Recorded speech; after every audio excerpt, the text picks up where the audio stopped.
My name is Rita. I'm 26 years old. I'll never forget the silence. It filled the entire room, and then came this quiet, condescending ripple of laughter. I had just wasted 5 solid minutes justifying a simple decision, why I was turning down a small, voluntary project at work. I didn't just say no. I laid out my entire schedule, my personal commitments, my energy levels. I think I even mentioned my dog's upcoming vet appointments. I was practically begging them to understand, begging for their permission to say no. And what did I get back? Soft, dismissive ridicule. Staring at their smirking faces, I thought the problem was... What? I was saying. Maybe my reasons just weren't good enough. Maybe I needed a better excuse. But I was wrong. The problem wasn't my explanation at all. The problem was that I was explaining myself in the first place. My desperate need for validation was like a flashing neon sign over my head that said, "I don't trust my own judgment. Please tell me this is okay." It was an open invitation for disrespect. The moment I stopped sending that invitation, the moment I stopped explaining, everything changed. The laughter stopped. The questions stopped. The disrespect stopped. And in their place, something I'd been chasing for years finally showed up. Respect. That meeting wasn't a one-off thing. It was just the most public and humiliating example. For as long as I could remember, my whole life was one long, exhausting performance of justifying myself. I was a chronic over-explainer, and it crept into every part of my world. Saying no to a party wasn't just, "Sorry, I can't make it." It became a 20-minute monologue about my need for rest, my deadlines, and a detailed weather report that might make driving tricky. Choosing a different brand of coffee at the store would trigger a defensive speech to my partner about ethical sourcing and ingredient lists. Even getting a simple compliment would send me spiraling, explaining exactly why I didn't deserve it and pointing out every flaw in whatever they just praised. My life felt like a constant courtroom drama where I was the defendant, the prosecutor, and the defense attorney. I was always on trial for the crime of having my own thoughts and boundaries. The mental gymnastics were exhausting. Before any conversation, I'd run through dozens of scenarios in my head, trying to anticipate every possible objection and prep my counterarguments. I wasn't having conversations. I was navigating a verbal minefield, just trying to prevent an explosion of disapproval. The irony? The more I explained, the more I was misunderstood. My flood of words wasn't creating clarity, it was just creating noise. People didn't see a thoughtful, considerate person. They saw someone who was uncertain and unconfident. My attempts to be transparent were coming across as a total lack of conviction. By offering so many reasons, I was basically telling them, "Here, feel free to. Pick one of these apart. Haggle with me. Debate my own reality with me." It actively weakened my boundaries by framing them as negotiable suggestions instead of firm decisions. And emotionally, it was draining. Constantly looking for approval from the outside world left my own well of self-trust completely dry. I was tired, anxious, and felt more disrespected than ever. The real turning point wasn't the laughter in that conference room. That was just a public symptom of a much deeper, private problem. The true break came a few weeks later in the quiet of my own home. My partner at the time asked me a simple question. "Why'd you decide to paint the living room that color?" It was an innocent question, just curiosity. But to my brain, it was an accusation. My programming kicked in immediately. I launched into a frantic, 20-minute defense of my choice. I was talking about color psychology, the way the light hits the wall in the morning, the dozens of sample swatches I'd tested, the articles I'd read. I even got into the deep, symbolic meaning this particular shade of green had for me. I talked and talked until my throat was dry. When I finally ran out of breath, I looked over at my partner. He wasn't nodding along. He didn't look convinced. He just looked bored, annoyed even. And then he said 5 words that shattered my world. "It's just paint. You're exhausting."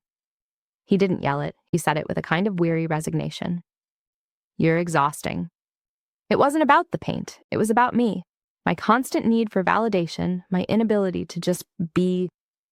It wasn't just undermining me at work. It was eroding the peace in my own home and wearing out the patience of the person I loved. In that moment, I saw my life with painful clarity. I saw how I was making myself small, begging for approval from a world that was too busy to even notice. I was handing my power away to anyone who would listen, inviting them to judge me, question me, and laugh at me. The boardroom laughter echoed in my ears, but this quiet, domestic exhaustion was so much worse. It was the realization that I was the architect of my own misery. I was the one creating the drama and fueling the anxiety. The need to explain wasn't protecting me, it was caging me. And in that moment of crushing self-awareness, I knew something had to change. The world didn't need to start validating me. I did. That painful epiphany sent me down a rabbit hole. I had to understand why. Why am I wired this way? Why does a simple question feel like an attack? What I found was both unsettling and incredibly liberating. Over-explaining isn't just a bad habit. For a lot of us, it's a trauma response. Psychologists often link it to the fawn response, one of the core survival strategies beyond fight, flight, or freeze. If you grew up in a place where you were constantly made to feel like you were at fault, where your needs were dismissed, or where you had to justify your existence just to avoid conflict, you learn to appease. You learn that explaining yourself in excruciating detail is how you manage other people's emotions and keep yourself safe. It's a preemptive strike against being misunderstood, rejected, or abandoned. My constant need to justify wasn't about clarity. It was a desperate attempt to control the narrative, and by extension, control how people saw me. I thought that if I could just give the perfect explanation, the airtight alibi, then no one could judge me or find me lacking. It was a defense mechanism born from a deep-seated fear of being seen as not enough. It came from a core belief that my decisions, my feelings, and my no weren't valid on their own. They needed to be certified by someone else. But here's the paradox. This strategy does the exact opposite of what you want. Instead of building credibility, it demolishes it. When you over-explain, you're subconsciously signaling, I'm not sure about this myself, so let me throw a bunch of reasons at you and hope one sticks. It invites people to question you. It tells them that your no is actually a maybe if you push hard enough. I realized I was treating everyone, my boss, my colleagues, my partner, like the authority figures from my past I was so desperate to please. I was putting them all in a position of power, begging for the approval I never got. The psychologist Carl Jung talked about the persona, the mask we wear for the world. My persona was the reasonable, accommodating explainer. But behind that mask, my true self was suffocating, never having been given a chance to just exist without an apology. The truth was my explanations were never for other people. They were for the wounded part of me that was terrified of being judged. If this is starting to sound a little too familiar, just take a breath. You're not alone in this. And if this journey from explaining to empowering is hitting home, take a second to subscribe for more content on reclaiming your confidence and self-respect. Understanding the why was a game changer, but it wasn't enough. The real work started when I had to change the how I spoke, how I answered questions, how I just existed in a room. I made a conscious, terrifying decision. I would stop explaining myself. Everywhere. I called it my vow of silence, not because I would actually stop talking, but because I would stop the endless noise of justification. The first few tries were brutally uncomfortable. I felt like a tightrope walker with no net. A few days after my epiphany, a colleague asked why I hadn't replied to a non-urgent email from the night before. The old me would have launched into a whole story about my evening routine and my philosophy on work-life balance. Instead, I took a deep breath.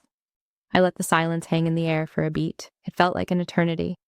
Then I looked at them and said calmly, I prioritize my tasks for the day each morning. I'll get to it. And then I said nothing else. My heart was pounding. I was bracing for the follow-up question, the pushback, the look of disapproval.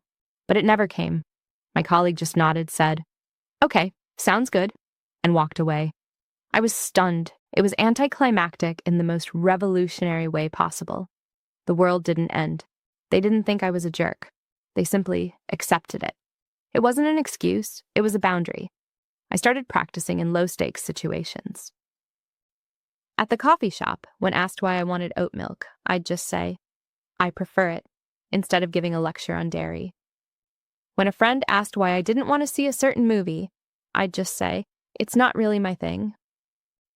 Each time, I felt that jolt of fear, that deep-seated urge to fill the silence with words. That silence after a short, confident answer is deafening at first. Your brain screams at you, they think you're rude, they're angry, say more, fix it. I had to learn to just sit in that discomfort and trust that my decision was a complete sentence. It didn't need a concluding paragraph of justifications. And the most powerful lesson was realizing that the silence I was so afraid of wasn't a vacuum of judgment. It was a space of respect. It was the sound of the other person accepting my answer. The changes weren't instantaneous, but week by week, the world around me started to recalibrate. The shift was so profound, it felt like I'd stepped into an alternate reality. Remember that meeting where I was laughed at? About 6 months into my new practice, a similar situation came up. A senior manager was looking for a volunteer for a weekend project. He looked around the room and his eyes landed on me. "How about you?" he asked. "You've got the skills for this." The old me would have shrunk, heart pounding, ready to spill my guts to get out of it. The new me sat up a little straighter. I met his gaze, paused for a beat, and said in a calm, even tone, "Thank you for thinking of me, but I'm not available." I stopped. I didn't say I was busy. I didn't apologize. I just stated my reality. "I'm not available." The manager held my gaze. The room was silent. But this time, it wasn't a silence filled with ridicule. It was filled with consideration. He simply nodded and said, "All right, thanks for the honesty." And then he moved on. No laughter, no smirks, no questions. My concise answer wasn't seen as rude, it was seen as confident. Final, respectable. People stopped challenging my decisions because I stopped presenting them as if they were up for debate. And the most surprising change? People started seeking my opinion. More, not less. When I did speak, my words carried more weight because they weren't diluted in a sea of justifications. My conciseness came across as clarity and competence. I went from being the person who talked the most, but was heard the least, to the person who spoke deliberately and had everyone's attention. At home, the whole dynamic transformed. My conversations with my partner became lighter. The exhausting energy of my constant self-defense was gone, replaced by a calm assurance. Our interactions stopped being about me seeking validation and started being about us genuinely connecting. But the biggest change was internal. That frantic, anxious energy that had been my constant companion finally quieted down. I was no longer at war with myself, so I no longer had to go to war with the world. This transformation isn't just my story, it can be yours. It starts when you decide to stop auditioning for a role you already have, the expert on your own life. Here are a few practical steps you can start taking today. First, map your triggers. You can't change a pattern you don't see. For 1 week, just be a detective. Notice when, and with whom you overexplain. Is it with your boss, your family? When you feel insecure? Just observe it without judgment. That's the first step. Second, reframe your goal. Your goal is not to convince them you're right. Your goal is simply to inform them of your decision. Switch your internal mission from, "I need them to agree with me," to, "My answer is enough." Your decision is the destination. You don't owe anyone a guided tour of how you got there. Third, practice your lines. The urge to over-explain is strongest when you're caught off guard. So prepare a few short, neutral phrases. Things like, "I'm not able to," "That's my decision," "Thanks, but no," or "That doesn't work for me." Say them out loud. Get comfortable with how they feel. Having these ready will be your life raft when that tide of anxiety tries to pull you back to your old habits. Fourth, embrace the pause. Silence is your friend. When you give your short, concise answer, resist the urge to fill the quiet that follows. Take a breath. Count to 3 in your head. This pause does 2 things. It signals to the other person that the topic is closed, and it gives you a second to override your own panicked impulse to keep talking. Finally, start small. Don't try to go from chronic over-explainer to a master of confidence overnight. Practice in low-risk situations. With the barista, a telemarketer, or on a small decision with a friend. Each time you state your boundary without an excuse and see that the world doesn't end, you're building evidence. You're rewiring your brain, proving to yourself that you are worthy of respect, no explanation needed. For years, I thought the more I explained, the more people would respect me. I was dead wrong. I was actually teaching them to do the opposite. I was showing them that my own judgment was so flimsy it needed their approval to stand. The moment I stopped explaining and started trusting my own inner authority was the moment I reclaimed my power. True respect doesn't come from getting everyone else to sign off on your life.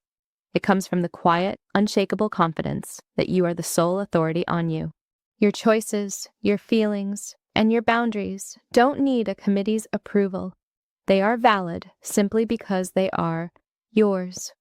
Your no is a complete sentence. Your decision is a complete statement. You do not need to justify your existence. Stop explaining. Start living. The respect you've been seeking from everyone else will finally come from the only person who ever really needed to give it: yourself. What is one small decision you're going to stop explaining this week? It can be anything. Share it in the comments below. Let's build a community of quiet confidence starting today.